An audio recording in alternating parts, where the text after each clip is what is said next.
భగవత్, నేను ఇక్కడ మీ అమ్మ, నాన్న ఎవరైతే ఇక్కడ చనిపోయారో రాత్రి, ఆ ప్లేస్‌లో ఆ! ఉన్నాననమాట. అవునండి. సో, మీరేమనుకుంటున్నారు? ఎందుకని ఒకటే కుటుంబంలో అంటే మీ అక్క కానీ, బావ, అలాగే అమ్మ, నాన్న అందరూ చిన్న బాబుతో సహా చనిపోయారు కదా!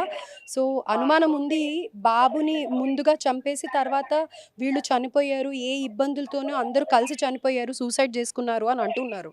దానికి మీరేమంటారు? మీకేమనిపిస్తుంది? మీకెప్పుడు అదేం తెలిసింది ఈ లేదు వార్త? మ్యామ్ అది. అది నాకు ఇయాల పొద్దున తెలిసిందది. అదైతే ఏం లేదండి. హ్మ్. వీళ్ళు మంచిగానే ఉంటారు. ఒక ఇంట్లో వాళ్ళ గొడవలేముండవు మనకి ఇగ. ఇంట్లో బానే చూసుకుంటారు ఇంట్లల్లో గూడా. హ్మ్. మరి ఏమై ఉండొచ్చనుకుంటున్నారు సడెన్‌గా చనిపోవడానికి గల కారణం? సడెన్‌గా అంటే ఇగ ఫుడ్స్ వల్ల అది చెప్పలేం గదండీ అది. ఫుడ్ ఫుడ్ పాయిజన్ అది ఇగ అయ్యుండొచ్చు అని ఒక్కొక్కటి ఇగ అనుకుంటున్నారా? అవునండి. ఓకే. అది చెప్పలేం గదండీ. మనకు కూడా అంత తెలీదు. నేను గూడా అక్కడికి వస్తే గాని తెలీదు మనకు గూడా. ఓకే. మరి మీకు ఎప్పుడు తెలిసింది ఈ వార్త?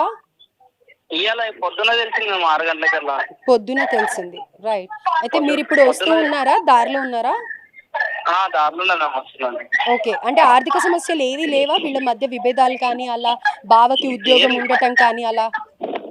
ఏం లేవు మ్యామ్ అవి. అయి ఏమి వాళ్ళకి ఇబ్బందేం లేవవి. హ్మ్. బానే ఉంటది అదైతే. హ్మ్. మీరు ఎప్పుడు చివరిగా మాట్లాడారు మీ తల్లిదండ్రులతో కానీ, అక్కతో కానీ? నిన్న మాట్లాడినా మ్యామ్. నిన్న సాయంత్రం మాట్లాడినా ఒక 5 గంటలకట్లా. హ్మ్. ఏం మాట్లాడారు? అప్పుడేమన్నా మీకు అనుమానం వచ్చిందా? ఏదన్నా బాధలో అనుమానం ఉన్నారా? అంటే మామూలుగా మాట్లాడిండ్రు. ఎప్పుడొస్తావు అది ఇది అడిగిండ్రు అంతే మనకంతే. ఆ! ఏం మీకేం నువ్వు అనుమానం వచ్చేలాగా ఏం మాట్లాడలేదు వాళ్ళు. ఏం రాలేదండి. ఏం లేదు. మామూలుగానే మాట్లాడారు. మీకు కూడా అంతా బావుంది అనే అనిపిచ్చింది. అంతేనా? ఆ! అంతే. మరి లాస్ట్ వీక్ అన్విత్ బర్త్‌డేకి మీరొచ్చారా? మ్యామ్?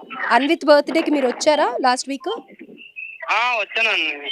వచ్చారు. అప్పుడు ఏమన్నా డిస్టర్బెన్సెస్ ఏమన్నా ఎక్స్‌ప్రెస్ చేసారా? ఏం లేవండి. డిస్టర్బెన్స్ ఏం లేవు. గొడవలు మామూలుగా అరుచుకుంటాం ఇట్లా. ఇంట్లో వాళ్ళు ఇట్లా మామూలుగా తిట్టుకుంటాము. మళ్ళీ సైలెంట్ అయిపోతాం అంతే. అవును. ఎవరింట్లో అయినా అవి కామన్‌గా ఉండేవే కదా! అంతే అండి. ఏం గొడవలైతే ఏం లేవండి. చనిపోయేంత ఎవళ్ళు కూడా ఇబ్బందులు కానీ, ఆర్థిక పరిస్థితులు కానీ, గొడవలు కానీ లేవు అంటారు. ఏం లేవండి అలా. మీ అక్కతో మాట్లాడారా పెద్దక్కతో? మాట్లాడానండి. తనేమంటోంది? తనేమంటుందంటే మనకు కూడా అంత తెలీదు గదా! ఇప్పుడు సడెన్‌గా అయిపోయింది. ఒకరిదైతే ఇబ్బంది ఉన్నది కదా! అందరికి సడెన్‌గా వచ్చేసింది అంటుందంట ఎవరు గూడా. అదే. అవును. అవును. వాళ్ళకి కూడా అదే అంత పూర్తి ఓల్ది అదే అంటుండ్రు. సడెన్‌గా అందరికి ఇట్లా అయిపోయిందని వాళ్ళు ఏడుచుకుంటా కూర్చున్నారు. ఏం చెప్తలేరు. హ్మ్. హ్మ్. అదే రైట్. అండి అయిందలా. సో, లక్ష్మయ్య కుమారుడు ఎవరైతే భగవంత్ ఉన్నారో ఆయనతో మాట్లాడడం జరిగింది. సో, లాస్ట్ వీక్ కూడా బర్త్‌డేకొచ్చినప్పుడు ఎలాంటి ఇబ్బందులు లేవు. బానే ఉన్నారు. నిన్న ఈవినింగ్ కూడా 5:00 టైంలో మాట్లాడాము.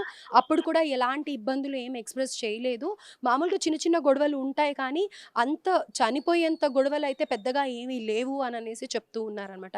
ఏదేమైనా కానీ ఆ దోసపిండి వల్లనే, ఫుడ్ పాయిజన్ వల్లనే అయ్యుండొచ్చు అని చెప్పి వాళ్ళు కూడా ఒక అనుమానం వ్యక్తం చేస్తున్నారు. అయితే మొత్తానికి పోలీసుల విచారణలో తేలాల్సింది ఒకే కుటుంబంలో తల్లి, తండ్రి అలాగే వాళ్ళ కూతుర్ని, అల్లుడిని, చిన్న బాబు ఎవరైతే మనవడు ఉన్నాడో అతన్ని కూడా చంపడానికి గల స్ట్రాంగ్ రీజన్ ఏమై ఉంటుంది? చనిపోయారా? లేపోతే చంపేసారా?